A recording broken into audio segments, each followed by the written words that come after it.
অনুষ্ঠান উপলক্ষে আজকে রাতের জন্য ছোটখাটো একটা ব্যান্ড ভাড়া করা হয়েছে। আসিফ তাদেরকেই রিসিভ করতে গিয়েছিল। ফিরে এসে দেখল রিসিপশন জোনের এক কোনায় গোমরা মুখে বসে আছে তুবা। পরনে রোজির মতোই একটা আনারকলি সেট। এবার ওড়নাটাও যথেষ্ট শালীনভাবে পরেছে। আসলে বাড়ি থেকে রোজি আর তুবাকে একই জামা কিনে দিয়েছে।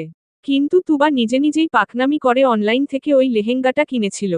আসিফ ধীরে ধীরে তুবার পাশে গিয়ে বসল। তুবা কটমট দৃষ্টিতে স্টেজের দিকে তাকিয়ে আছে। মুখে কোন প্রকার মেকআপের আস্তরণ নেই, ফলে একেবারে প্রাণবন্ত দেখতে লাগছে ফর্সা মুখখানা। তখন মাহিরের কাছে কান্নাকাটি করার কারণে মেকআপ একটুখানি খারাপ হয়ে গিয়েছিল। তা দেখে আয়নার সামনে বসে আরেক দফা কান্নাকাটি করেছে মেয়েটা, যার ফলে এবার পুরো মেকআপ নষ্ট হয়ে গিয়েছিল। তাই মনের দুঃখে অশ্রু বিসর্জন দিতে দিতে মুখ ওয়াশ করতে বাধ্য হয়েছে সে। প্রসাধনী ছাড়াও চেহারার সৌন্দর্য যেন এক ফোঁটাও কমেনি। আসিফ মুচকি হাসল, নীরবতা কাটিয়ে আস্তে করে বলল, তুবা, আমি সরি তখনকার ব্যবহারের জন্য। আমার মাথা গরম ছিল তখন। আই রিয়েলি সরি রে। তুবা তখনও নিশ্চুপ, অনড়। চেহারা দিয়ে আগুন ঝরছে। তুবার এই রাগী রূপের কাছে আসিফ বরাবরই কাবু। আসিফ শুকনো একটা ঢোক গিলে আবার বলল, এখানে একা একা বসে আছিস কেন? স্টেজে গিয়ে বসো। এবারও তুবার গতিবিধি অনড় দেখে আসিফ ওর বাম হাতটা আলতো করে ধরে বলল, আচ্ছা, আমার সাথে। কথা শেষ করার আগেই তুবার ডান হাতের কষানো থোবরা আছড়ে পড়ল আসিফের বাম কানের নিচে। সাথে গালি গালাজ তো একদম বিনামূল্যে, যা তারা চিহ্ন উড়া, কালাকু তারা চিহ্ন তোত্তার গু, তোর বউরে নিয়ে গিয়ে বসা স্টেজে। তারপর চট করে বসা থেকে উঠে হনহনিয়ে সামনের দিকে হাঁটা ধরল তেজি রমণী। আর পিছনে কান চেপে ধরে হাবলের মতো বসে থাকা আসিফ একটা দীর্ঘশ্বাস ছেড়ে মনে মনেই মাহিরের দিকে প্রশ্ন ছুড়ে দিল, এমন ডাইনি মার্কা মেয়ের সাথে কিভাবে ভালো ব্যবহার করা সম্ভব, মাহির ভাই? অনুষ্ঠানের শুরু থেকেই রোজি হলুদের স্টেজে ইস্পার পাশেই বসে আছে। এদিকে অতিথিরা ইস্পাকে হলুদ দিতে এসে পাশে বসা অন্য মেয়েদের সাথে রোজিকেও হলুদ ছুঁয়ে দিচ্ছে। যার কারণে রোজির গাল দুটোও হলুদের রঙে রাঙিয়ে উঠেছে। মাহির যখনই সময় পেয়েছে স্টেজের সামনে বসে রোজিকে দেখেছে। এতগুলো রংছঙে রমণী যখন খুনসুটি আর নাচানাচি নিয়ে ব্যস্ত, তখন তার কোমলমতি রোজ শান্তচিত্তে ইস্পার পাশে বসে আছে, হিজাবে মোড়ানো স্নিগ্ধ মুখখানা কি সুন্দর আর মায়াবী দেখাচ্ছে তার। মানুষ যখন গালে হলুদ ছুঁয়ে দিচ্ছে তখন মুখটা আপনা আপনি বিরক্তে কুঁকড়ে উঠছে। এই মেয়ের সকল কর্মকাণ্ড মাহিরের চোখের এক টুকরো প্রশান্তি। রোজি হলুদের স্টেজ থেকে নামতেই মাহির ওর সামনে দাঁড়িয়ে জিজ্ঞেস করল, কি হয়েছে, নেমে এলি কেন? আমার মুখ চুলকাচ্ছে, মাহির ভাই। দেখুন কতগুলো হলুদ লাগিয়ে দিয়েছে। হৃদয় কুঁচকে বলল রোজি। আচ্ছা চল ধুয়ে ফেলবি, আয়। বলেই মাহির রোজির হাত ধরে হাঁটা দিল বাড়ির দিকে। মাহিরের গাল ফ্রেশ দেখে রোজি বলল, মাহির ভাই আপনি তো দেখছি একটুকুও হলুদ লাগাননি। একটু দাঁড়ান, আমি হলুদ নিয়ে আসি। দেখুন, আপনি বাদে সবাই লাগিয়েছে, আপনি কেন বাদ থাকবেন? মাহির রোজির কথা তোয়াক্কা করল না, বরং বাড়ির ভিতর এসে একপাশে রোজিকে দাঁড় করিয়ে ওর গালের সাথে নিজের গাল ঘষে দিল। সাথে সাথে কুঁকড়ে উঠল রোজি, মুখ দিয়ে মৃদু চিৎকার বেরিয়ে এলো, আহ, মাহির ভাই, ব্যথা পাচ্ছি। উদ্ধৃতি চিহ্ন। মাহির বলল, হয়েছে, এবার আমিও আর বাদ নেই হলুদ লাগাতে। রোজি নিজের গালে হাত দিয়ে বলল, আপনার দাড়িগুলো এত ধরালো। আমি অনেক ব্যথা পেয়েছি। মাহির বাঁকা হেসে গাল থেকে রোজির হাত সরিয়ে সেখানে পরপর দুটো ছোট অথচ গভীর চুমু একে দিল, তারপর সেখানে বুড়ো আঙুল স্লাইড করতে করতে রোজির দিকে ঝুঁকে গিয়ে ওর কানের পিঠে মুখ নিয়ে বলল, ব্যথা আছে আর? রোজি নিজের ঠোঁট কামড়ে তাকিয়ে আছে সামনের দিকে। আজকাল মাহিরের হঠাৎ হঠাৎ করা কিছু আচরণ রোজির ছোট্ট মনকে অস্থির করে তোলে। হৃৎপিণ্ডটা টিপটিপ করে লাফাচ্ছে। এই 10টা বছরে, এর আগে মাহির কখনো রোজির গালে এত গভীর করে চুমু খায়নি, গভীর তো দূর গালেই চুমু খায়নি। কপালে আর নাকের তিনটার উপর কয়েকবার আলতো চুমু খেয়েছে শুধু। রোজিকে নিশ্চুপ হয়ে নিজের দিকে তাকিয়ে থাকতে দেখে মাহির আবার বলল, কি হলো, ব্যথা করছে আর? রোজি কিঞ্চিত অপ্রস্তুত হয়ে ঘন ঘন দুই দিক মাথা নাড়িয়ে না সম্বোধন করল। এখনো তার উপরের পট্টির দাঁত নিচের ঠোঁট শক্ত করে কামড়ে ধরে রেখেছে।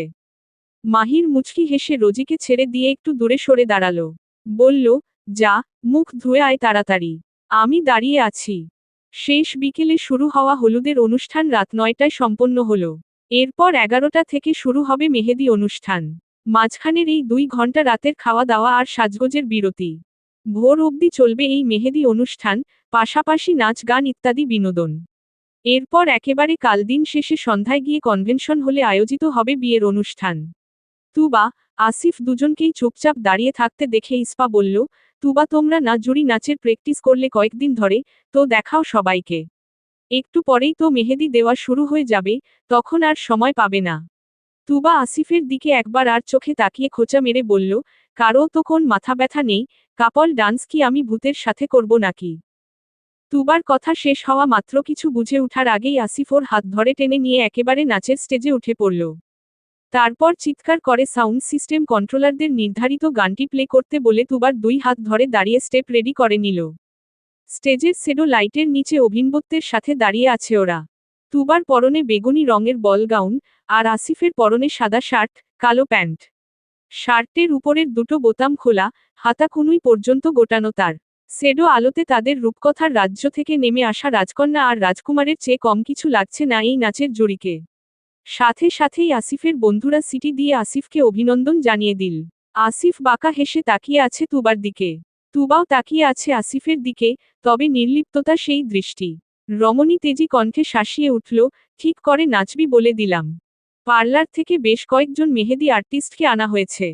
ওদের থেকেই পালা করে সকলেই মেহেদি পড়ছে।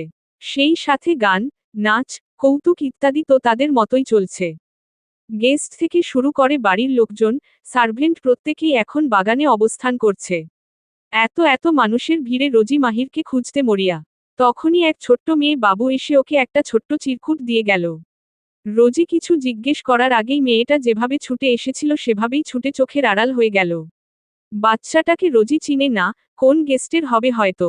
মোড়ানো চিরকুটটা মেলে ধরতেই রোজির ঠোঁট দুটে মৃদু প্রসারিত হয়ে এলো। চিরকুটে লেখা, রোজ, আমার ঘরে আয়। মেহেদি ডালা থেকে একটা মেহেদি তুলে নিয়ে রোজি দৌড় দিল বাড়ির ভিতর। এক ছুটে উঠে গেল দুতলায়, আজকে নক না করেই ভিড়ে রাখা দরজাটা সামান্য ফাঁক করে ঘরের ভিতরে ঢুকে পড়ল সে। রোজি ঘরে প্রবেশ করতেই একজোড়া হাত এসে বাহির থেকে নিঃশব্দে দরজাটা লক করে দিল। পরপরই সেই হাত জোড়ার মালিকের সিগারেট ধরানো ঠোঁটের কোণ বেয়ে নেমে এলো একঝাঁক কুটিল হাসি, সেই সাথে দুটো রহস্যময় বাক্য, ইনজয় ব্রো। তুমি কাম সারো, আস্তে ধীরে কাম সারো। আমিও আস্তে ধীরে সবাইকে আমন্ত্রণ জানিয়ে আসি। উদ্ধৃতি চিহ্ন। মাহির উরুতে কুনোই ঠেকিয়ে 2 হাত দিয়ে শক্ত করে মাথার চুল আঁকড়ে চোখজোড়া খিচে বন্ধ করে সোফার উপর বসে আছে। রোজি সেদিকে এগিয়ে গিয়ে বসে পড়ল মাহিরের পাশে। হাঁপাতে হাঁপাতে বলল, আপনি রুমে এসে বসে আছেন, আর আমি আপনাকে বাগানের সব জায়গাতে খুঁজে যাচ্ছিলাম। মাহিরকে কিছু বলতে না দেখে রোজি আবার বলল, মাহির ভাই, মেহেদি নিয়ে এসেছি, আপনার হাতে পরিয়ে নিব। উদ্ধৃতি চিহ্ন। মাহির তখনও নিশ্চুপ, আগের নাই বসে আছে, সামান্য নড়াচড়াও লক্ষ্য করা যাচ্ছে না। রোজি অবাক হলো ভীষণ। সে মাহিরের বাহুতে হাত রেখে ডাকল, মাহির ভাই। উদ্ধৃতি চিহ্ন। তৎক্ষণাৎ মাহির রোজির হাতের কবজিটা শক্ত করে ধরে মাথা ঘুরিয়ে ওর দিকে তাকালো। মাহিরের আজকের এই রক্তলাল দৃষ্টি আবেগশূন্য, মাতাল হয়ে তাকিয়ে আছে রোজির পানে। রোজির কবজিতে ধরে রাখা মাহিরের হাতের বাঁধন এতটাই দৃঢ় যে হাতের রক্ত সঞ্চালন বন্ধ হয়ে রোজির ফর্সা তালু নীলচে বর্ণ ধারণ করে নিয়েছে। রোজি মাহিরের রক্তিম চোখের দিকে তাকিয়ে আছে। কিছুক্ষণের মধ্যে ওর ভয়ার্ত দৃষ্টিতে অশ্রু টলমল করতে লাগল। মেয়েটা এতটাই ভয় পেয়েছে যে এখানে কি হচ্ছে তা ভাবতেই ভুলে গিয়েছে। রোজি তার বাম হাত দিয়ে ডান হাতের কবজি আঁকড়ে ধরে রাখা মাহিরের হাতের আঙ্গুল টেনে ছুটাতে আপ্রাণ চেষ্টা করছে। চেষ্টায় বিফল হয়ে কান্নারত কণ্ঠে বলল, মাহির ভাই, আমার হাতটা ছেড়ে দিন, আমি ব্যথা পাচ্ছি। উদ্ধৃতি চিহ্ন। রোজি এবার ঠোঁট ফুলিয়ে শব্দ করে কেঁদে উঠল, ছাড়ুন প্লিজ, আমি মেহেদি পরব না, আম্মুর কাছে যাব। উদ্ধৃতি চিহ্ন। হঠাৎ মাহির ওকে টেনে দরজার কাছে নিয়ে এসে দরজা খুলতে হাত বাড়ালো। কিন্তু দরজা তো আগে থেকেই ষড়যন্ত্রের শিকলে আটকানো। ব্যাপারটা বুঝতে পেরে মাহির উন্মাদের মতো বেশ কয়েকবার লাথি মেরে বসল দরজার কপাটে। তারপর পকেট থেকে ফোন বের করে কল লিস্টে ঢুকল। মোবাইল স্ক্রিনের ছোট ছোট লেখাগুলো ঝাপসা চোখে ধরা দেবার মতো নয়।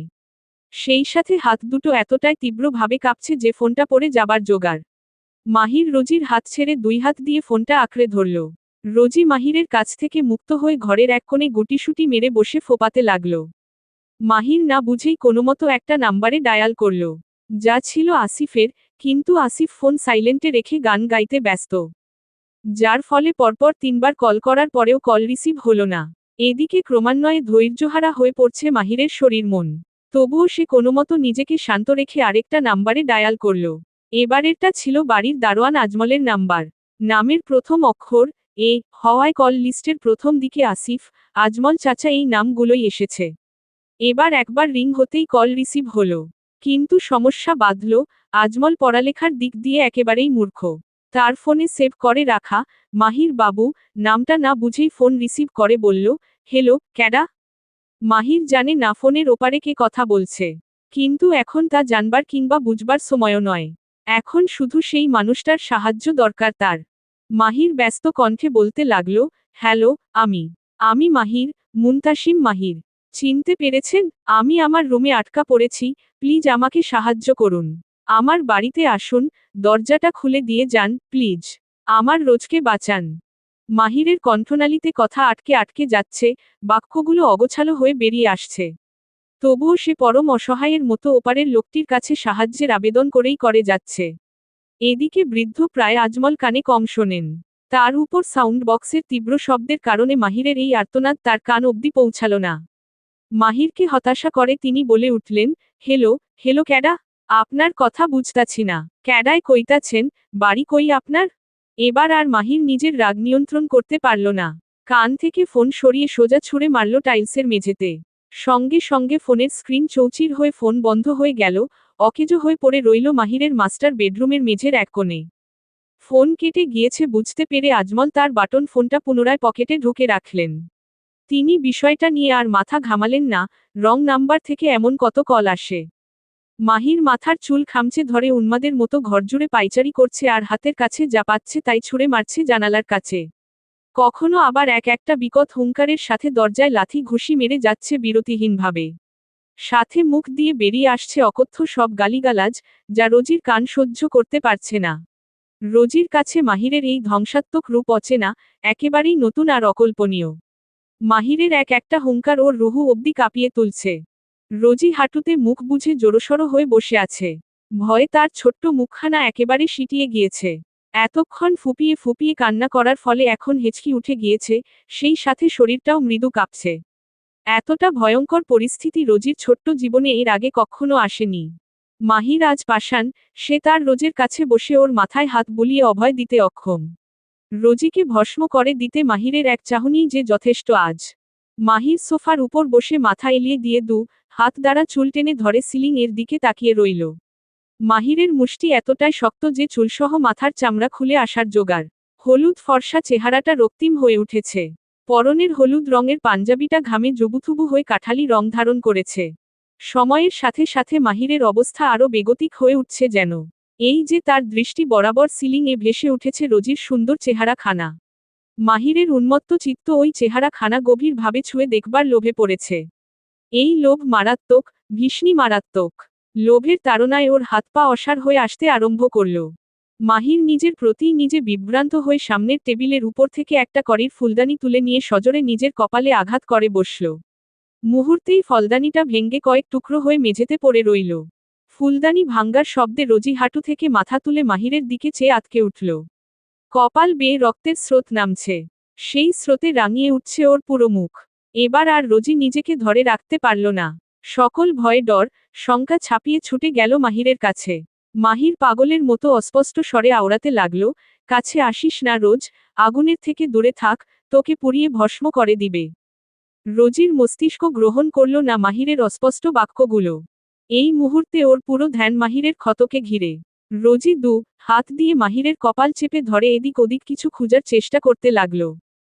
কিন্তু কাঙ্ক্ষিত কিছু না পেয়ে এবার মাহিরের বোকা রোজ তার জীবনের সবচেয়ে বড় বোকামিটা করে বসল। গা মাথা আবৃত করে রাখা অর্ধ সুতি ওড়নাটা শরীর থেকে খুলে কাপা হাতে মাহিরের কপালে বেঁধে দিতে লাগল। এদিকে রোজির মসৃণ ফর্সা চামড়ার উন্মুক্ত গলা ও বুকের উপরিভাগ, বুক পেটের মোহনীয় ভাঁজসহ নারীত্বের বিশেষ বিশেষ সৌন্দর্যগুলো মাহিরের মাতাল দৃষ্টিকে কলুষিত করে নিল। মাহিরের গলার অ্যাডামস অ্যাপলটা উন্মত্ত স্পন্দনে পরপর দুবার দুলে উঠল। মাহির চোখ দুটো খিচে নিয়ে দীর্ঘ একটা শ্বাস টেনে নেয়। এতেও রেহাই নেই, শ্বাসের সাথে রোজির শরীরের মিষ্টি ঘ্রাণ প্রবেশ করে মুহূর্তের মধ্যেই ভিতরটা তোলপাড় করে দিল। চোখের পলকে এবার মাহির রোজির মাথাটা দুই হাতের তালু দ্বারা আগলে নিয়ে কপালে কপাল ঠেকিয়ে বলল, নিজেকে হারিয়ে আজ নিশো আমি, রোজ। তোর মাঝে হারানো এই আমিটাকে একটু খুঁজতে দিবি? বিশ্বাস কর, আমি সেই চরম অপরাধের প্রায়শ্চিত্ত করব। তারপর নিষ্কুল স্বামী হয়ে ফিরব। এরপর রোজি কিছু বুঝে উঠবার আগেই শুরু হয়ে গেল মাহিরের প্রলয়ঙ্কর উন্মাদনা। ভয়াবহ এই যুদ্ধে পরাজিত হল মাহির। আদিম রীতির হাত থেকে ছাড় মিলল না তার। ছাড় পেল না রোজিও। সময়ের সাথে সাথে মাহিরের কপালে বেঁধে রাখা রোজির বেগুনি উড়নাখানা রক্তে ভিজে চিপচিপে হয়ে উঠল। রোজির কণ্ঠের প্রতিরোধ, হাতের প্রতিরোধ সবকিছুই মাহিরের উন্মাদনার কাছে হেরে গেল। মাহির নিজের সামনে উন্মোচন করে ধরল তার ছোট্ট রোজের গোটা সত্তাটাকে। মাহিরের উন্মাদনার সাথে তাল মিলিয়ে বাগানের নিস্তেজ বাতাসের সাথে ক্লান্তস্রোতিময় সুর ভেসে এলো। এটা কি ভুল, নাকি সুখ? দাও বলে। ভেবে আকুল, ক্লান্ত বুক। দাও বলে। মাহিরের প্রতিটা ছোঁয়ায় মিশে আছে অসীম অপার্থিব ভালোবাসার বাহার, দীর্ঘ প্রতীক্ষার মোহনীয়তা আর মুগ্ধতার স্পন্দন। কিন্তু বোকা রোজ ভালোবাসার সেই নরম স্পর্শগুলো অনুভব করতে পারল না। করবেই বা কিভাবে? অনুভবে তো কেবল মাত্র শরীরই মিশে থাকে না, অনুভবে মিশে থাকে হৃদয়ও। বলা বাহুল্য কারো শরীরের আগে তার হৃদয় ছুঁতে হয়। তাহলেই সেই মানুষটাকে নিজের ভালোবাসা অনুভব করানো যায়। আর ঠিক এই জায়গাটিতেই মাহিরের ভালোবাসা আজ হেরে গেল। এদিকে রাফি তার ষড়যন্ত্রের কামনা হাসিল করতে বাড়ি থেকে বেরিয়ে জনসম্মুখে উপস্থিত হওয়ার আগেই মাহিরের লোকেরা তাকে আলগোছে সরিয়ে নিল।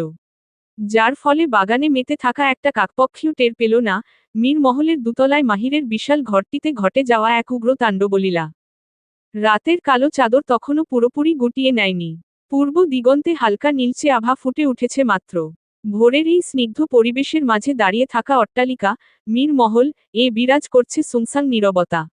মেহেদি অনুষ্ঠান ভোরের দিকে শেষ হবার কথা থাকলেও, সবাই বেশ ক্লান্ত থাকায় শেষ রাতেই গানগীতি রীতি টেনে যে যার মতো ঘুমাতে চলে গিয়েছে। কাল সারাদিন যা ধকল গিয়েছে সবার উপর দিয়ে। বিশেষ গেস্টদের জন্য বাড়ির পাশে একটা বিলাসবহুল হোটেল বুক করা হয়েছে। এখন শুধু কাছের গেস্টরাই বাড়িতে অবস্থান করছে। তবে এত ব্যস্ততা আর ভিড়ের মাঝে একটি বারের জন্যও মাহির, রোজির খোঁজ করার অবকাশ হলো না কারোরই। ঘুমন্ত শহরে বিরাজমান নিস্তব্ধতার বুক চিরে ভেসে আসছে আজানের ধ্বনি। মীর জামে মসজিদ, এর মিনারে ঝুলে থাকা চাঁদের শেষ টুকরো আলো মিশে গেল সেই সুরে। সৃষ্টিকর্তার সেই আহ্বান জানালার ভাঙ্গা কাচ ভেদ করে প্রবেশ করল মাহিরের ঘরে। বিধ্বস্ত ঘর, বিধ্বস্ত বিছানা, তাতে বিধ্বস্ত হয়ে হয়ে পড়ে আছে দুটো টগবগে দেহ। এ যেন বিধ্বস্ত সরোবরের ঢেউ, যার ধর্মই সবকিছুকে অতলে তলিয়ে নিয়ে যাওয়া। আজ কতগুলো দিন পর মাহির তৃপ্তি নিয়ে ঘুমল রাতের শেষ প্রহরের এই দুটো ঘণ্টা। নিঃসন্দেহে, আল্লাহ সর্ব উত্তম পরিকল্পনাকারী। তার ডাকে আলগা হয়ে আসে মাহিরের ক্ষণশায়িত নিদ্রা। কিঞ্চিত আড়মোড়া দিয়ে উঠল বিছানার উপর উপুর হয়ে পড়ে থাকা পেশিবহুল ফর্সা শরীরটা। অন্যদিনের তুলনায় শরীরটা বেশ হালকা আজ, তবে মাথা ভার। মাথা চেপে ধরে নীলমণি রাখি যুগল মেলে ধরল সেই অবস্থানেই। মিটিমিটি চাহনিতে ধরা দেওয়া রমণীর বন্ধ চোখের দিকে তাকিয়ে রইল অপলক। নির্লিপ্ততার সেই দৃষ্টি, একই সাথে চরম অবিশ্বাস্য। ঘরের স্পষ্ট আলোতে দৃশ্যমান বিব্রতকর এই দৃশ্য মেনে নিতে নারাজ তার মন মস্তিষ্ক। তবে সময় তার নারাজকতার ধার ধারে কি? অজানা এক স্পন্দনে এবারও দুলে উঠল গলার অ্যাডম অ্যাপল নামের শক্ত হাড়খানা।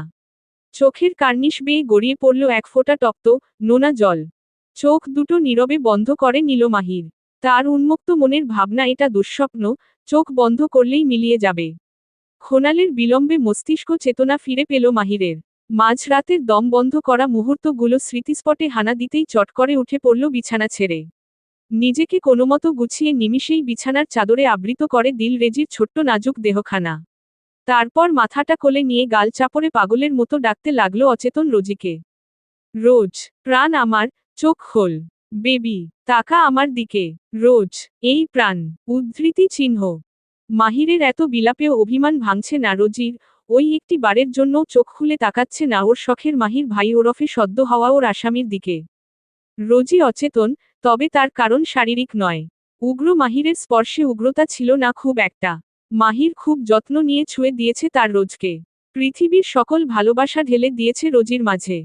তবে তীব্র মানসিক চাপ সহ্য করতে পারেনি রোজির দুর্বল মস্তিষ্ক। ফলস্বরূপ বেশিক্ষণ চেতনা বজায় রাখা সম্ভব হয়নি তার পক্ষে। মাহির উদ্ভ্রান্ত পথিকের ন্যায় ছুটে বেড়াচ্ছে সারা ঘরজুড়ে। বারবার দরজার কাছে গিয়েও ফিরে আসছে। এই সময় দরজা ধাক্কালে সবাই জেনে যাবে। তখন ব্যাপারটা আরও বিশ্রী রূপ ধারণ করবে। অস্থিরতার সাথে পাল্লা দিয়ে কপালের ক্ষত তাজা হয়ে উঠল মাহিরের। সেই সাথে পুনরায় রক্তে সিক্ত হয়ে উঠতে লাগল রোজির অর্ধসূতি ওড়নাখানা। মাহির মেঝের উপর পড়ে থাকা ভাঙা ফোনটা তুলে নিল, যার অবস্থা একেবারেই করুণ। অনেক চেষ্টা করেও কাজে লাগাতে ব্যর্থ হয়ে পুনরায় তা ছুঁড়ে মারল মেঝেতে। এভাবে টানাপোড়েনের মাঝেই কিছুটা সময় পার হলো। হঠাৎ ল্যাপটপের কথা ওর মাথায় এলো। তাড়াহুড়ো করে ড্রয়ার থেকে ল্যাপটপটা বের করল সে। তারপর কাপা আঙুলে সোজা হোয়াটসঅ্যাপ ওপেন করে কল দিল আসিফকে। এদিকে পুরো অনুষ্ঠানে একটিবারের জন্যও পকেট থেকে ফোন বের করার সময় কিংবা প্রয়োজন কোনই হয়নি আসিফের। একেবারে ঘরে এসে ফোন হাতে নিয়ে দেখেছিল মাহিরের 3টা মিসড কল উঠে আছে তাতে। তৎক্ষণাৎ আসিফ কল ব্যাক করলে মাহিরের ফোন বন্ধ পায়। তবে সে খুব একটা মাথা ঘামায় না এই বিষয়ে। মাহির ঘুমিয়ে পড়েছে ভেবে সেও ক্লান্ত শরীরটাকে বিছানায় এলিয়ে দেয়। মাত্রই চোখ দুটো লেগে এসেছিল আসিফের। তখনই মাথার কাছে রাখা ফোনটা ভাইব্রেট করে উঠল। বিরক্তিতে চোখ মুখ কুঁচকে ফোন রিসিভ করে কানে ধরল সে। তৎক্ষণাৎ কলের ওপার থেকে মাহিরের অস্থির কণ্ঠ ভেসে এলো। আসিফ, কোথায় আছিস তুই? এক্ষুনি আমার ঘরে আয়। মাহিরের বিধ্বস্ত স্বর কানে আসতেই আসিফ ধরপড়িয়ে উঠে বসল। মাহির ভাই, ঠিক আছো তুমি? তাড়াতাড়ি আয়। আসিফ, উদ্ধৃতি চিহ্ন। আচ্ছা, আমি এক্ষুনি আসছি। ফোন কানে নিয়েই আসিফ ছুটল মাহিরের ঘরের দিকে। মাহির এক দৃষ্টিতে ল্যাপটপটার দিকে তাকিয়ে আছে।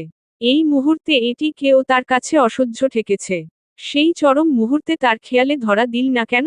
প্রাণহীন বস্তুটার মস্ত বড় অপরাধ এটি। অপরাধের শাস্তি স্বরূপ ল্যাপটপটাকে মাঝ বরাবর টুকরো করে ছুঁড়ে মারল ঘরের কোণে। যে জিনিস বিপদে সাহায্যের হাত বাড়িয়ে না দেয়, তার কোন অধিকার নেই নিজের হয়ে থাকবার। দরজার সামনে এসে দাঁড়িয়ে পড়ল আসিফ। বাহিরে থেকে আটকানো দেখে অবাক হলো কিঞ্চিত। তবে সময় নষ্ট না করে ছিটকিনি খুলে ভিতরে পা বাড়ালো সে। ঘরে প্রবেশ করা মাত্রই দৃষ্টি স্থির হয়ে গেল আসিফের। সেই সাথে হৃৎপিণ্ডের কার্যক্রম থমকে গেল মুহূর্তেই, মস্তিষ্ক হারালো কার্যক্ষমতা। বিছানার চাদরে মোড়ানো রোজির নিস্তেজ দেহটাকে মাহির পাঁজকোলে তুলে নিয়ে দাঁড়ালো আসিফের সামনে। আসিফ নির্বাক হয়ে তাকিয়ে আছে রোজির রক্তশূন্য মুখটার দিকে। ক্ষণের বিলম্বে সে বোধশক্তি হারিয়ে বসল যেন। উল্টো অবস্থায় পরিধিত মাহিরের পাঞ্জাবির কলার চেপে ধরে হুঙ্কার দিয়ে উঠল, এই মাহির ভাই! এই, কি করেছ আমার ফুলের সাথে? মাহির অপরাধীর ন্যায় করুণ দৃষ্টিতে তাকিয়ে উদাস কণ্ঠে বলল, রোজকে হাসপাতালে নিতে হবে, আসিফ। কথা দিচ্ছি, পালাবো না। যা শান্তি দিতে চাইবি, মাথা পেতে ভোগ করব। অস্থির চিত্তে গাড়ির স্টিয়ারিং আঁকড়ে ধরে রেখেছে আসিফ। গাড়ির চাকার সো শব্দ ভোরের নিস্তব্ধতায় গর্জন তুলে এগোচ্ছে। পেছনের সিটে মাহির রোজিকে বাহুতে আগলে নিয়ে বসে আছে। ভোরের প্রথম আলো গাড়ির জানালা ভেদ করে এসে মৃদু আভায় ভিজিয়ে দিচ্ছে রোজির স্নান মুখটা। সেই আভাতেই মাহির শেষবারের মতো মন ভরে দেখে নিচ্ছে তার স্নিগ্ধ রোজকে। তার জানা নেই, এরপরে আবার কখন মায়াবী এই মুখটাটার দিকে অবলীলায় তাকিয়ে হৃদয়ের তৃষ্ণা মেটানোর সুযোগ পাবে সে। এই পর্যায়ে মাহির নিজের মাথাটা নামিয়ে নিল রোজির মুখের কাছে। তারপর ওর ডান চোখের উপর ঠোঁট ছুঁয়ে রাখল কতক্ষণ। সেই নিস্তব্ধ আদরে মাহিরের চোখ থেকে টুপ করে ফোঁটা অশ্রু এসে পড়ল রোজির কপাল ও চুলের ভাঁজে। 20 মিনিটের রাস্তা 10 মিনিটে এসে একটা প্রাইভেট হাসপাতালের সামনে গাড়ি থামল। আজ একটা ইমার্জেন্সি সিজারিয়ান অপারেশনের জন্য রাতেই পিউকে হাসপাতালে আসতে হয়েছিল। অপারেশন শেষ করে হাসপাতাল থেকে বেরিয়ে গাড়িতে উঠতে যাবে এমন সময় হালকা ভিড়ের মধ্যে আসিফ এবং মাহিরকে তাড়াহুড়ো করে হাসপাতালে ঢুকতে দেখল সে। তাই আর গাড়িতে উঠল না পিউ, কি হয়েছে তা জানার জন্য পুনরায় দৌড় দিল হাসপাতালের ভিতর। এক দৌড়ে এসে পৌঁছালো ওদের সামনে। মাহিরের কোলে অজ্ঞান রোজিকে দেখে হতবাক হয়ে শুধালো, মাহির, কি হয়েছে রোজির? উদ্ধৃতি চিহ্ন। আসিফ অস্থির চিত্তে বলল, আপু আমার বোনটাকে বাঁচান, প্লিজ। পিউ বিস্ময়কর দৃষ্টিতে মাহিরের দিকে তাকিয়ে আছে। মাহির বলল, পিউ পরে সব বলছি, আগে ইমার্জেন্সি ট্রিটমেন্টের ব্যবস্থা কর, প্লিজ। পিউ মাথা নেড়ে স্ট্রেচারে করে রোজিকে নিয়ে চলে গেল। আসিফও গেল রোজির সাথে। মাহির আর এগোতে পারল না, মাথা চেপে ধরে ধপ করে সেখানেই বসে পড়ল। কিছুক্ষণ পর পিউ এসে মাহিরের কলার ধরে মেঝে থেকে টেনে তুলে লাগা দাঁড় দুটো থাপ্পড় বসিয়ে দিল ওর গালে। তারপর কলার চেপে ধরে কণ্ঠে চরম ক্রোধের আগুন ঢেলে বলতে লাগলো, আর কত নিচে নামবি মাহির তুই? কি করে এমন জঘন্য একটা কাজ করতে পারলি? কি করে? তুই না ওকে ভালোবাসিস? এই তোর ভালোবা। কথা শেষ করতে পারল না পিউ। তার আগেই মাহিরের ভার হয়ে আসা মাথাটা ঢলে পড়ল ওর ঘাড়ে। মাহির, এই! পিউ অবাক চিত্তে ডাকল মাহিরকে। মাহিরের উত্তর এলো না, বরং পরপরই ওর গোটা দেহটায় ভার ছেড়ে নিস্তেজ হয়ে এলো। পিউয়ের ক্ষীণ দেহ মাহিরের বিশাল দেহের ভার সামলাতে অক্ষম। অতঃপর তাল সামলাতে না পেরে বিপর্যস্ত মাহিরকে নিয়ে মেঝেতে বসে পড়ল সে। প্রায় 1 ঘন্টা পর চেতনা ফিরল মাহিরের। হাতে স্যালাইন, কপালটা সাদা বেন্ডেজে বেষ্টিত। ওর বেড ঘিরে বসে আছে সাজু, পারভেজ আর মুক্তাদির। বন্ধ চোখ দুটো টেনে খোলবার প্রয়াসে কয়েকবার পলক ঝাপটালো মাহির। মাহিরকে চোখ খুলতে দেখে পারভেজ ওর মাথার কাছে এসে বলল, এখন কেমন লাগছে, মাহির? মাহির পুরো কেবিনে চোখ বুলিয়ে নিল একবার, তারপর মুক্তাদিরকেই উল্টো প্রশ্ন করল, পিউ কোথায়? সাজু বলল, রোজির কাছে। উদ্ধৃতি চিহ্ন। তন্মধ্যে কেবিনে প্রবেশ করল পিউ। মাহিরের কাছে এগিয়ে যেতেই মাহির বিচলিত হয়ে শুধালো, পিউ? রোজ? পিউ স্যালাইনের স্পিড কমিয়ে দিতে দিতে বলল, জ্ঞান ফিরেছে, ঘুমের ইনজেকশন দেওয়া হয়েছে, ঘুমাচ্ছে এখন। স্যালাইনের স্পিড কমানো হলে মাহিরের কাছে এসে ওর মাথায় হাত বুলিয়ে দিতে দিতে বলল, চিন্তা করিস না। রোজি শারীরিকভাবে একদম ঠিক আছে, মানে ইন্টারনাল কোন ক্ষতি হয়নি। শুধু শরীর একটু দুর্বল, ওটা রেস্ট করলেই ঠিক হয়ে যাবে। তবে মেয়েটা মানসিক ট্রমার মধ্যে আছে খুব। মাহির নির্বিকার চিত্তে সিলিং এর দিকে এক ধ্যানে তাকিয়ে আছে। দৃষ্টি বরফের ন্যায় জমানো ও শীতল। এই মুহূর্তে ওর তীক্ষ্ণ মস্তিষ্ক প্যাঁচানো সব সমীকরণ মিলাতে ব্যস্ত। সাজু বলল, এখন কি করবি, মাহির? মাহিরকে নিরুত্তর হয়ে থাকতে দেখে পারভেজ বলল, কি আবার করবে? বিয়ে করবে। উদ্ধৃতি চিহ্ন। মুক্তাদির বলল, রোজি মানলে তো বিয়ে হবে। মাহির তো রোজির কাছে মনের অনুভূতি ব্যক্ত করার আগেই মেয়েটার মন ভেঙে দিল। মুক্তাদিরের কথার বিরুদ্ধে প্রতিবাদ করে বসল সাজু।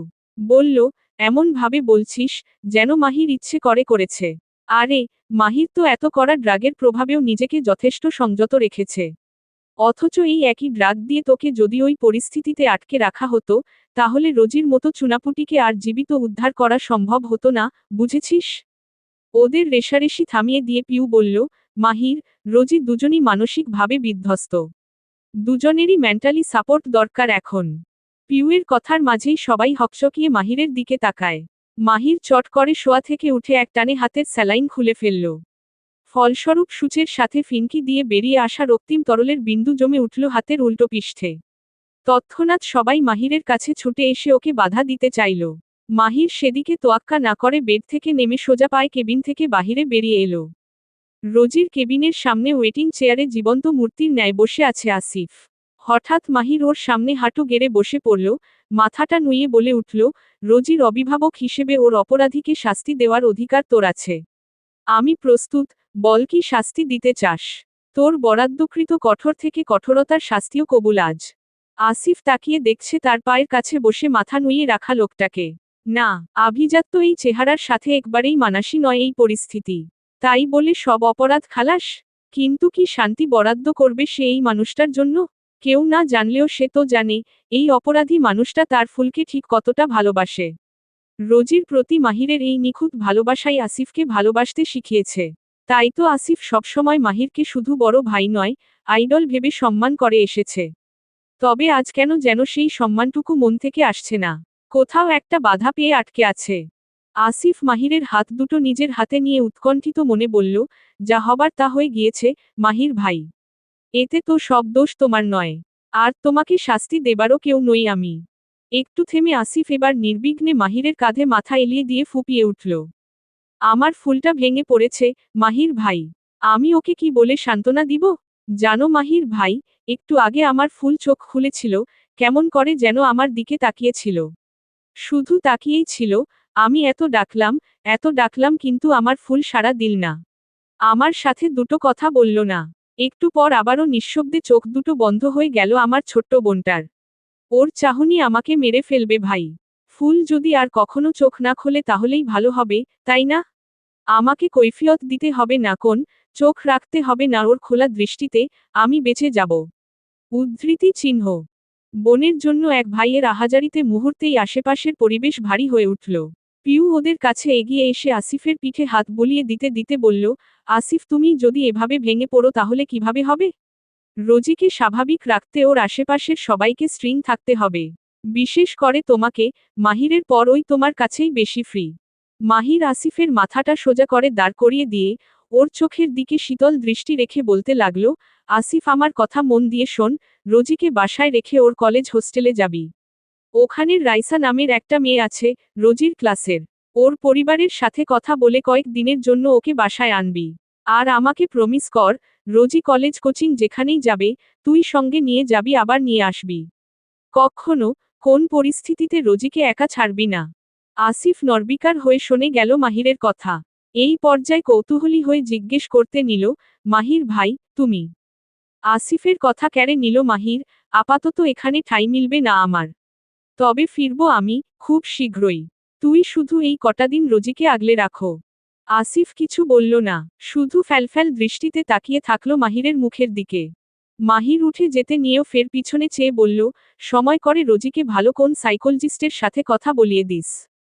হাসপাতালের সাদা চাদরের বিছানার সাথে লেপ্টে আছে রোজি ছোট্ট নিথর দেহখানা। চোখ দুটো শান্তভাবে বুজা, মায়াবী মুখটা নিঃসার। মুখের পাশে পড়ে থাকা চুলের গোছাগুলো মৃদু কাঁপছে। পরনে হাসপাতাল থেকে দেওয়া একখানা হালকা আকাশি রঙা পায়জামা সেট। হাসপাতালের জানালা ভেদ ঢুকে পড়া সকালের মিষ্টি রোদ এসে থেমেছে ওর পায়ের কাছে। হাতে স্যালাইনের সূচ ফোরানো, স্বচ্ছ নল বেয়ে ধীরে ধীরে নামছে জীবনোৎসের ফোঁটা। সাদা দেয়ালের অনির্বচনীয় নিস্তব্ধতার সাক্ষী হয়ে রোজির পায়ের কাছে বসে আছে মীরা। দরজা খুলে ধীর পায়ে প্রবেশ করল মাহির, সেভাবেই এক পা দুপা করে এগিয়ে গেল বেডের দিকে। মাহিরকে দেখে মীরা বিচলিত কণ্ঠে বলল, মাহির, তুই উঠে এসেছিস কেন? তোর স্যালাইন শেষ হয়ে গেল এত তাড়াতাড়ি? মাহির ইশারায় মীরাকে চুপ থাকতে বলে রোজির মাথায় আদরে হাত রেখে কপালে গাঢ় করে একটা চুমু এঁকে দিল। তারপর মীরার দিকে তাকিয়ে বলল, পারলে তুই আজকে রোজির সাথে বাড়িতেও যাস। মীরা মাহিরের বাহুতে হাত রেখে ওকে আশ্বস্ত করে বলল, চিন্তা করিস না, আমি থাকবো রোজির পাশে। মাহির আলগোছে কেবিন থেকে বেরিয়ে এলো। হাঁটতে হাঁটতে একসময় হাসপাতাল ত্যাগ করে ক্রোধের তাড়নায় রওনা হলো চিরচেনা নিশ্ছিদ্র অন্ধকার গন্তব্যের উদ্দেশ্যে। ঘন ছায়ায় নিমজ্জিত এক অবরুদ্ধ দুনিয়া। অন্ধকারের এক নিজস্ব ভাষা ব্যতীত অবরুদ্ধ এই জগৎ ভাষা শূন্য। চারদিক গুমট নিস্তব্ধ, যেন গভীর ঝড়ের তাণ্ডব শেষে প্রকৃতির নীরবতা পালনের ক্ষণ। ছাদের এক কোণে ঝুলে থাকা ছোট্ট একটি সাদা টিনের ফাঁক দিয়ে আসা আলো টুকরো টুকরো হয়ে পড়েছে ধূলিধূসর মেঝেতে। লোহার চেয়ারে শিকলে বেষ্টিত আগন্তুকের রক্তাক্ত পুরুষালী দেহের এক অংশ আলোকিতকিত করে রাখা আলোর টুকরোগুলো নিজেও সেই বিভৎসতা থেকে নিজেকে আড়াল করতে ব্যস্ত। তন্মধ্যেই মরিচা ধরা লোহার দরজাটা কর্কশ শব্দে খুলে গেল। অন্ধকারের বুক চিরে ভেতরে প্রবেশ করল এক ছায়া মানব, ধীরে ধীরে স্পষ্ট হয় তার অবয়ব।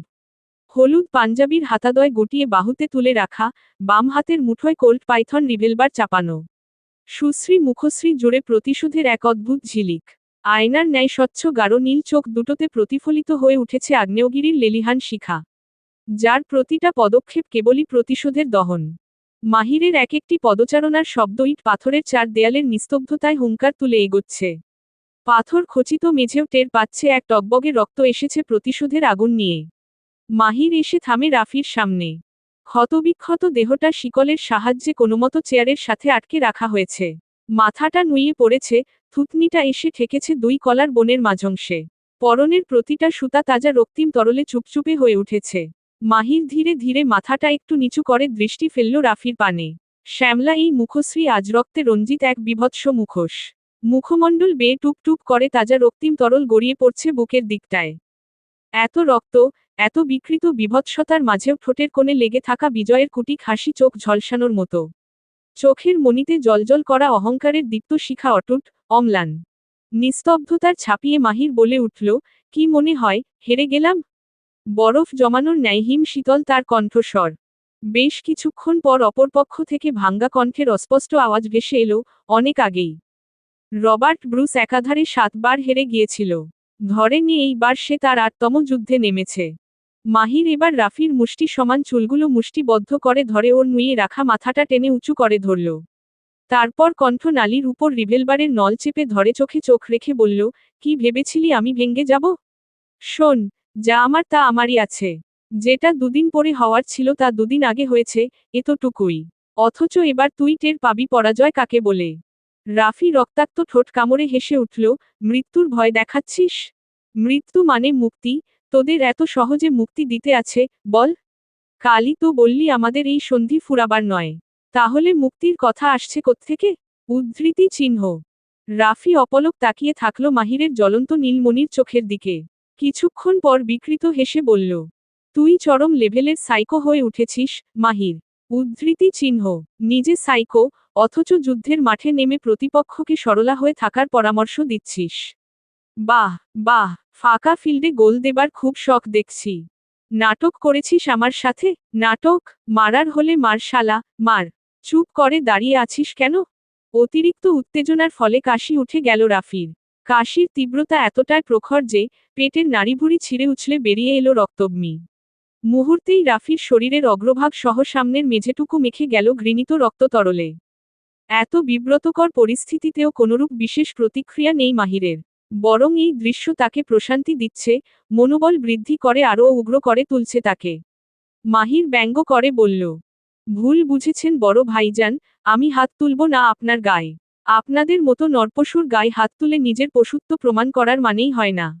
আসল কথা, আপনাদের ছোট ভাই না আজও ট্রিগার চাপতে অক্ষম। হাত কাঁপে খুব। দেখেন দেখেন কিভাবে কাঁপছে আঙ্গুলগুলো।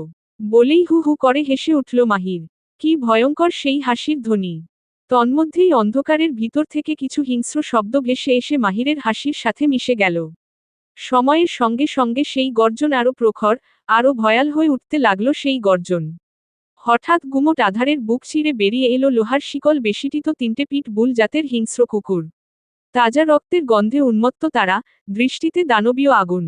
কয়েকজন শক্তপোক্ত মানুষ মিলে এই উগ্রবাদী পশুদের সামলাতে প্রাণপণ চেষ্টা করছে, তবে সেই হিংস্র দানবদের রক্তপিপাসা থামানো যেন অসম্ভব। মাহির সেদিকে আঙ্গুল তাক করে বলল, ওদের দেখছিস? ওরা এতটাও হিংস্র ছিল না যতটা দেখেছিস। তবে তাদের হিংস্র করে তৈরি করা হয়েছে, কিভাবে জানিস? দিনের পর দিন অনাহারে রেখে, তিলে তিলে কষ্ট দিয়ে, ঠিক তোদের পদ্ধতি অবলম্বন করে। ভার্সিটির বড় ভাইদের দেওয়া শিক্ষা, কিভাবে এক সরল সত্তাকে আগ্রাসী করে তুলতে হয়। দেখ আজ তোদের শেখানো পদ্ধতিই তেদের পরাজয়ের কারণ হতে চলছে। নিয়তি। কি করবি তুই? এতক্ষণে যেন কণ্ঠে কিঞ্চিত জোরতা খেয়ে গেল রাফির, তবুও শুনতে কর্কশ সেই ধ্বনি। মাহির বাঁকা হেসে হিসহিসিয়ে জবাব দিল, উপভোগ, শত্রুর হৃদয় বিদারক চিৎকার। বন্ধ দরজার সামনে পায়ের উপর পা তুলে চেয়ারে বসে আছে মাহির। চোখ দুটো বন্ধ, মন মস্তিষ্ক দুটোই গভীরভাবে কিছু অনুভব করতে ব্যস্ত। পুরুষালী আকর্ষণীয় ঠোঁটের কোণে লেগে আছে এক বুক প্রশান্তিময় হাসি। বদ্ধ ঘরের ভিতর থেকে ধ্বনিত হয়ে আসা এক একটা আর্তচিৎকার কতই না শ্রুতিমধুর ঠেকেছে মাহিরের কর্ণকুহনে। একজনের বাঁচার আকুতি ভরা আর্তনাদ, তার প্রতিপক্ষের প্রতিশোধময় জ্বলন্ত হৃদয়ের শীতলতা, এ যেন অতীতের পুনরাবৃত্তি, শুধু স্থান আর অবস্থান ভিন্ন। প্রায় আধা ঘন্টা পর পরিবেশ শান্ত হয়ে এলো। মাহির তখনও চেয়ারের মাথায় মাথা এলিয়ে চোখ বন্ধ করে বসে আছে। প্রবল ঝড় বৃষ্টির পর ঠান্ডা আবহাওয়ায় মানুষের যেমন একটা ঘুমের আলিশ আসে, ঠিক তেমনি মাহিরের চোখ দুটো নেগে আসার উপক্রম। তখনই তার নিদ্রার সুতোয় টান দিয়ে পাশ থেকে একটা লোক বলে উঠল, বসো, জ্ঞান হারাইছে, এখন কি করমু? প্রশান্তির ঘুম নষ্ট করাই মাহির বিরক্তিতে চোখ মুখ কুঁচকে তাকালো সামনের ব্যক্তিটির দিকে। এতেই সেই ব্যক্তি ভয় কাচুমাচু হয়ে মাথা নুইয়ে বলল, মানে বসো এমনে রাখলে তো মইরা যাইব। মাহির এবার ব্যক্তিটির দিক থেকে চোখ সরিয়ে দৃষ্টি রাখল সামনের ল্যাপটপটির স্ক্রিনে। স্ক্রিনে ভেসে উঠেছে এক দুর্লভ প্রামাণ্যচিত্র, এক মানুষরূপী জানোয়ারকে খুবরে খুবরে খাচ্ছে তিন প্রাকৃতিক জানোয়ার। মাহির অপল সেদিকে তাকিয়ে থেকে চোখের সুধা পান করছে। তার দেখা সর্বশ্রেষ্ঠ প্রামাণ্যচিত্র এটি, যা চোখের সাথে সাথে হৃদয়ের তৃষ্ণা মেটাতেও সক্ষম। কিছুক্ষণ পর মাহির স্ক্রিনের পানে দৃষ্টি অটুট রেখেই হুকুম করল, বের করে আনো বাস্টার্ডটাকে। আদেশ শেষে মাহির একটা সিগারেট ধরিয়ে আবারও মাথা এলিয়ে দিল চেয়ারের মাথায়। কয়েক মিনিট পর আবারও আরেকজন এসে বলল, বসো, অবস্থা বেগতিক। নিঃশ্বাস খুব ধীরে চলতাছে, এক্ষুনি হাসপাতালে না নিলে মাইরা যাইব। মাহির আগের অবস্থাতে থেকেই বিড়বিড় করে উঠল, কই মাছের প্রাণ, শালার। সহজে মরবে না। হাতে থাকা জ্বলন্ত সিগারেটে শেষবারের মতো টান দিয়ে ময়লা মেঝেতে ছুঁড়ে মারল মাহির। মুখের শেষ ধোঁয়াটুকু বাতাসে উড়িয়ে দিয়ে দাঁড়িয়ে থাকা লোকগুলোর উদ্দেশ্যে বলল, রাস্তায় ফেলে দিয়ে আয়। এবার একটু দেশি কুত্তারা খাতির করুক। টানা 2.5 ঘন্টা ঘুমিয়ে 9টার দিকে ঘুম ভাঙ্গল রোজির। পাশে বসে আছে আসিফ, স্নেহে চুলে হাত বুলিয়ে দিচ্ছে বোনের। মীরা, পিউ সবাই ওকে ঘিরে বসে আছে, তবে দুনিয়ার দিকে রোজির আদৌ কোন খেয়াল আছে কি না বুঝা দুষ্কর। চোখ দুটো খোলা অথচ দৃষ্টি শূন্যে ঝুলে আছে, নির্লিপ্ততা নির্বিকার মুখের ভাবভঙ্গি। অসার শরীরটা সাদা বিছানায় পড়ে আছে শটান হয়ে। ক্ষণিকের নীরবতা ভেঙে আসিফ বলল, পিউ আপু, বনুকে এখন বাসায় নিয়ে যেতে পারবো? হ্যাঁ, পারবে, তেমন কোন সমস্যা নেই। তবে ওর এখন এমন কাউকে পাশে প্রয়োজন যার সাথে ওর সম্পর্কটা বন্ধুসুলভ। সেটা একজন মেয়ে হলে ভালো হয়। মীরা বলল, আমি যাচ্ছি রোজির সাথে। প্রয়োজনে কয়েকদিন থাকব। আসিফ রোজির গালে আদুরে হাত রেখে বলল, ফুল, আমরা বাসায় যাব এখন। রোজি এই পর্যায়ে মাথা ঘুরিয়ে তাকালো আসিফের দিকে। মুহূর্তেই আসিফের ভেতটা ছ্যাঁত করে উঠল যেন। চোখে টলমল করা অশ্রুকণাগুলো কোনোমতো আড়াল করে বলল, বাসায় যাব ফুল, আম্মুর কাছে।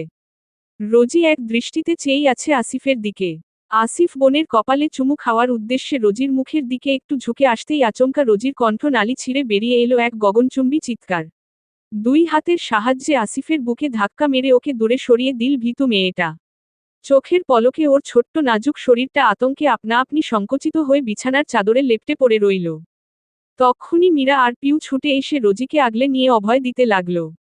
দুটো প্রাপ্ত বয়স্ক বুঝদার নারী শরীরের মাঝখানে অবুঝ রোজির ছোট্ট শরীরটা থরথরিয়ে কাঁপছে।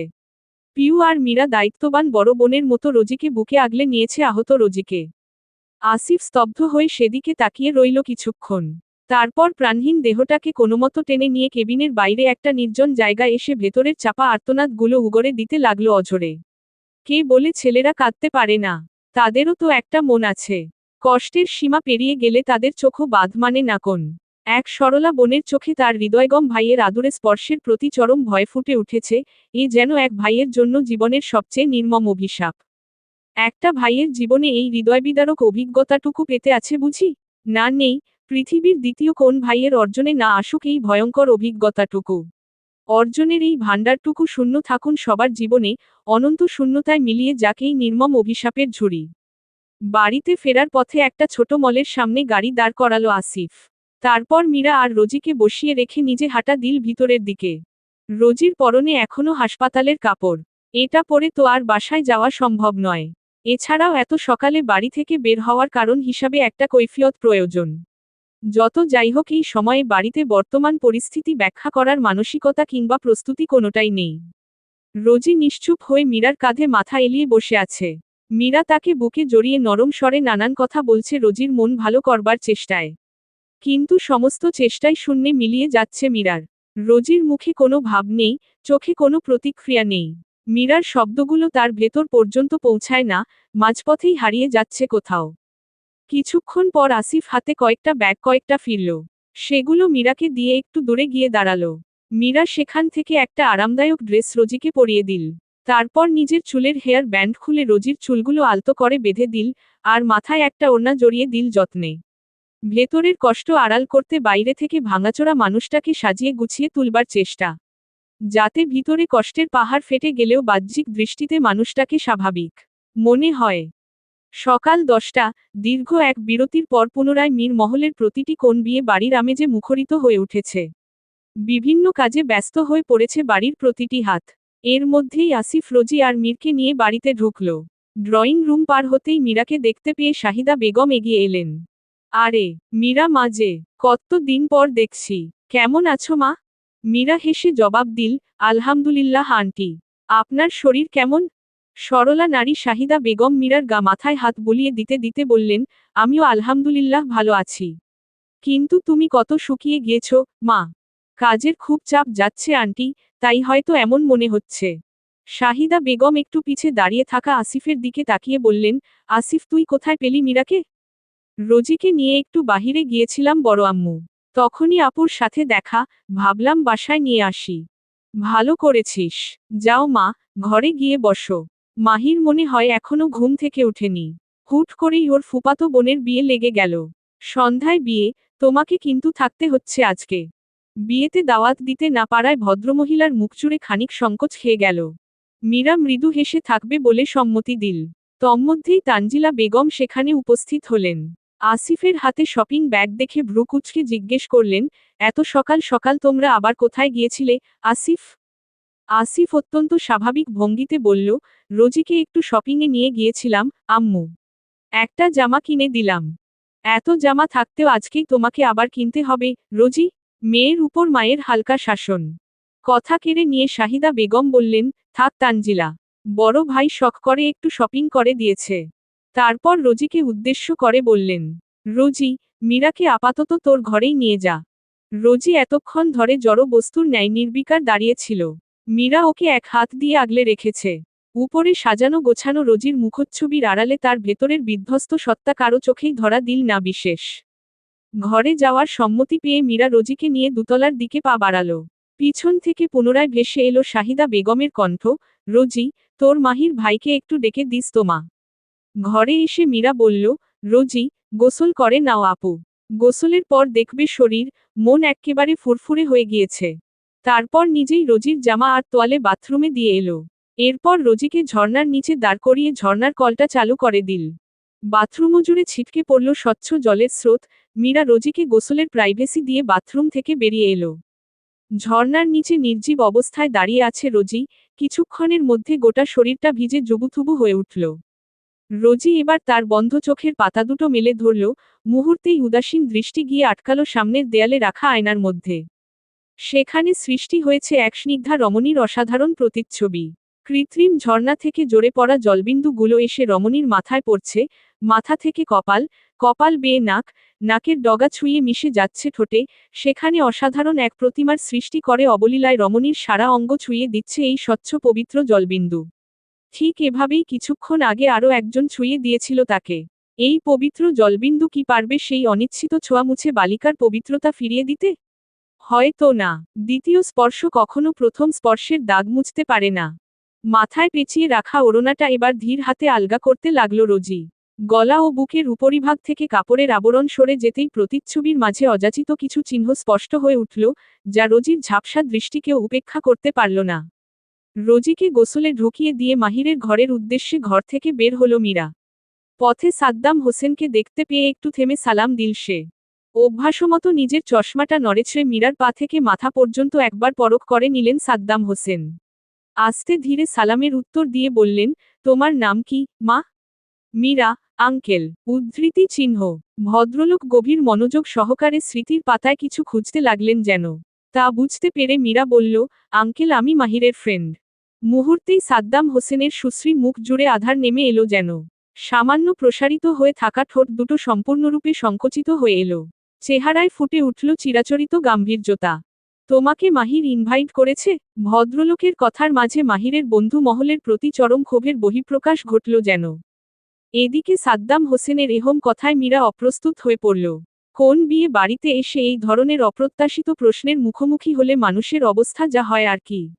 মীরা কাচুমাচু করতে করতে উত্তর দিল, আসিফ, আসিফ ইনভাইট করেছে। একটু সময় নিয়ে সাদ্দাত হোসেন বললেন, আচ্ছা, এভাবে ঘুরে না বেরিয়ে বসো কোথাও। জি, আঙ্কেল। উদ্ধৃতি চিহ্ন। সাদ্দাত হোসেন প্রস্থান করতেই মীরা আটকে রাখা দমটা ছেড়ে একটা লম্বা নিঃশ্বাস টেনে নিল। পুনরায় মাহিরের ঘরের দিকে হাঁটা দিয়ে মনে মনে আওড়ালো, এমনি এমনি মাহির এই ভদ্রলোককে হিটলার বলে না। ইহা হিটলারের চেয়েও দ্বিগুণ বিপজ্জনক। ঘরে ঢুকতেই ভিতরের পরিস্থিতি দেখে বিস্ময় মীরার মুখ হা হয়ে গেল। কাচ, কড়ি, ফোন, ল্যাপটপ সহ নানান ভাঙ্গা জিনিসপত্র ছড়িয়ে ছিটিয়ে পড়ে আছে মেঝে জুড়ে। সোফার দিকটার মেঝেতে কয়েক ফোঁটা রক্ত শুকিয়ে লেপ্টে রয়েছে টাইলসের সঙ্গে। জানালার কাচগুলোও অক্ষত নেই। মীরা সতর্কতার সাথে পা ফেলে জানালার সামনে গিয়ে দাঁড়ালো। এই দিকটা বাড়ির পিছনের পরিত্যক্ত জায়গা, সচরাচর এখানে কেউ আসে না। তাই হয়তো ভাঙ্গা জানালা এখনো কারো নজরে আসেনি। বিছানার কাছে আসতেই কয়েকটা কাপড়ে পা বাঁধল মীরার। কাপড়গুলো হাতে তুলে নিতেই বুঝল এগুলো রোজির। মাহিরের বন্ধু হিসাবে এগুলোকে আড়াল করা তার মুখ্য দায়িত্ব। কোথায় রাখা যায় ভাবতে ভাবতে এগিয়ে গেল আলমারির দিকে। উপযুক্ত কোন জায়গা না পেয়ে আলমারিতেই একটা প্যাকেটে ভরে রেখে দিল। তারপর সেখান থেকে একটা বেডশিট নিয়ে তা বিছানায় বিছিয়ে দিয়ে ঘর থেকে বেরিয়ে এলো। মাহিরের ঘর থেকে বের হয়ে মীরা রোজির ঢুকতেই যাবে, এমন সময় দেখল, খাবারের ট্রে হাতে একজন কাজের মহিলা এদিকেই আসছে। মীরা দাঁড়িয়ে সেই মহিলাকে জিজ্ঞেস করল, এগুলো কার জন্য? উদ্ধৃতি চিহ্ন। আপনার জন্যেই আপা, বড় খালা পাঠাইছে। মীরা তৎক্ষণাৎ ট্রেটা নিজের হাতে নিয়ে বলল, আচ্ছা, আমিই নিয়ে যাচ্ছি। আপনাকে আর কষ্ট কষ্ট ভেতরে যেতে হবে না। বলেই সে আর এক মুহূর্ত দেরি না করে ট্রে হাতে ঘরের ভিতরে ঢুকে গেল। পেছনে কাজের মহিলাটি, চোখ মুখে বিস্ময়ের ছাপ ফুটিয়ে দাঁড়িয়ে রইল। তারপর ধীরে ধীরে মাথা নাড়িয়ে নিজের মনে বিড়বিড় করে বলল, আজব মাইয়া, খালি পেটে মানুষের বাড়ি বেড়াইতে আইছে। ঘরে ঢুকতেই মীরার কানে ভেসে এলো এক কন্দনরত, করুণ আর্তনাদের ধ্বনি। সে তাড়াতাড়ি হাতের ট্রেটা টেবিলের উপর রেখে স্থির হয়ে দাঁড়ালো, কান দুটো খাড়া করে শব্দটার উৎস খুঁজতে লাগল। মুহূর্তের মধ্যেই কিছু একটা মনে পড়ল ওর, এক দৌড়ে ছুটে গেল বাথরুমের দিকে। দরজাটা ভিতর থেকে আটকানো ছিল না। ঠেলে ভিতরে ঢুকতেই মীরা স্তব্ধ হয়ে গেল। ভেজা মেঝের উপর বসে উন্মাদের মতো আর্তনাদ করে যাচ্ছে রোজি। কি করুন সেই কন্দনের ধ্বনি। হাতের আঙ্গুল দ্বারা নিজেই নিজেকে আঘাত করছে অনাবর্ত, যার ফলে কোমল শরীরের ফর্সা তত্ত্বক জুড়ে ফুটে উঠেছে লাল আঁচড়ের দাগ। পরনের ভেজা জামাটাও ছিঁড়ে গিয়েছে বেশ কয়েক জায়গায়। এলোমেলো চুলের দীর্ঘ গুচ্ছ ছিটিয়ে আছে বাথরুমের শুভ্র টাইলস জুড়ে। মীরা হাঁটু গেড়ে বসে রোজির কম্পিত দেহটা বুকে টেনে নিল। সর্ষি এই কন্যাকে সান্ত্বনা দেবার মতো কোনো শব্দ খুঁজে পেল না ২৭ বছরের প্রাপ্তবয়স্ক নারী, মীরা। তার শব্দভাণ্ডার শূন্য আজ। শুধু চোখ থেকে ফোঁটা অশ্রু গড়িয়ে পড়ল রোজির নগ্ন ঘাড়ে। অতঃপর মীরা নিজ হাতে রোজিকে গোসল করিয়ে দিয়ে হেয়ার ড্রায়ারে চুল শুকিয়ে দিল। তারপর নিজে আধশোয়া হয়ে কমফোর্টারে মোড়ানো রোজিকে বুকে জড়িয়ে নিয়ে রাখল। কমফোর্টারের ভিতরও রোজির শীতল শরীরটা তিরতির করে কাঁপছে। মীরা ওর মাথায় স্নেহভরে হাত বুলিয়ে দিতে দিতে মৃদু কণ্ঠে বলল, রোজি, আমার লক্ষ্মী বোন আমার। মানুষের জীবনে অনাকাঙ্ক্ষিত অনেক ঘটনাই ঘটে। তবে এর জন্য কারও জীবনই থেমে থাকে না, রোজি। অতীত আমাদের জীবন থামিয়ে রাখতে পারে না। তোমাকে সব ভুলে যেতে হবে, রোজি। নতুন করে ভাবতে হবে জীবন নিয়ে। একটু থেমে মীরা আবারও বলল, রোজি, আজ যা কিছু হয়েছে তার জন্য সম্পূর্ণভাবে মাহির দায়ী নয়। ওকে ড্রাগ দেওয়া হয়েছিল রোজি। বলছি না, এখানে মাহিরের কোনোই দোষ নেই। সে অপরাধী, চরম অপরাধের দায় অভিযুক্ত সে। তবে এতটুকু শুনে রাখো মাহিরের রোজ, মাহির তোমাকে ভীষণ ভালোবাসে, ভীষণই। মীরাকে অবাক করে প্রথমবারের মতো নির্লিপ্ততা রোজির আনমনা কণ্ঠস্বর ভেসে এলো, আমিও বাসতাম। রোজির রেসপন্সে মীরা খুশি হল, মৃদু হেসে বলল, আমি জানি রোজি, তবে তোমার আর মাহিরের ভালোবাসার ধরন এক নয়। তুমি যেমন তোমার মাহির ভাইকে চাচাতো ভাই হিসাবে ভালোবাসো, মাহির কিন্তু তোমাকে শুধু চাচাতো বোন হিসেবে দেখে না। তুমি ওর জীবনের বিশেষ কেউ। যদি সহজ করে বলতে চাই, মাহির ছোটবেলা থেকেই তোমাকে বউ করার স্বপ্ন দেখে আসছে। মাহির তোমাকে বিয়ে করবে রোজি, কোনোদিন তোমার হাত ছাড়বে না সে। কথাগুলো তোমার কাছে জটিল হলেও এটাই সত্য। এক রোজিকে ছাড়া মাহির অসম্পূর্ণ। তুমি ওকে দূরে সরিয়ে দিলে ওই ধ্বংস হয়ে যাবে। কিন্তু আফসোস, হতভাগা সে, তোমাকে তার মনের কথা জানানোর সময় পেল না। মীরার এত সব কথার প্রেক্ষিতে রোজি কিছুই বলল না। শুধু গোলাপের পাপড়ির মতো গোটানো ঠোঁট দুটো কেঁপে উঠল তিরতিরিয়ে, সেই সাথে বাঁধভাঙা নয়নযুগল হতে নিঃশব্দে ফোঁটা অশ্রু গড়িয়ে পড়ল মীরার বক্ষদেশে। দুপুরের দিকে কাঁপিয়ে জ্বর এলো রোজির। বিয়ে বাড়ির ঘটা আয়োজনের মাঝে সবাই এবার রোজিকে নিয়ে ব্যস্ত। ডাক্তার ডাকার প্রসঙ্গ আসলে আসিফ নিজে দায়িত্ব নিল। অযাচিত সত্যকে আড়ালে রাখতে পারিবারিক ডাক্তারের বদলে ফের পিউকেই নিয়ে এলো দায়বদ্ধ আসিফ। একদিকে রোজির অসুস্থতা, অন্যদিকে মাহিটের হঠাৎ লাপাত্তা হওয়া, সবকিছু মিলিয়ে মীর মহলে এক থমথমে পরিবেশের সৃষ্টি হয়েছে। তবে থেমে নেই বিয়ের আয়োজন। বিকেল গড়াতেই সকলেই কমিউনিটি সেন্টারে রওনা দিল। কেবল তানজিলা বেগম আর শাহিদা বেগম রয় গেলেন রোজির কাছে। এদিকে মীরা আর রাইসা তো আছেই। কলেজ ছুটির পর রাইসাকে নিয়ে এসেছে আসিফ। সমবয়সী বান্ধবীকে পাশে পেয়ে রোজির মন খানিকটা চনমনে হয়ে উঠেছে। রাইসা মেয়েটাও বুঝদার, পরিস্থিতির ভারটুকু নিঃশব্দে কাঁধে তুলে নিয়েছে, ধীরে ধীরে রোজিকে সাহস জোগাচ্ছে। ওষুধ প্রভাবে দুপুরের পর ঘুমিয়ে পড়েছিল রোজি, সেই ঘুম ভাঙল একেবারে সন্ধ্যার পর। ঘুম থেকে উঠেই ভাইয়া ভাইয়া করে পাগল হয়ে পড়েছে মেয়েটা। অগত্যা তানজিলা বেগম আসিফকে ফোন করে আসতে বললেন।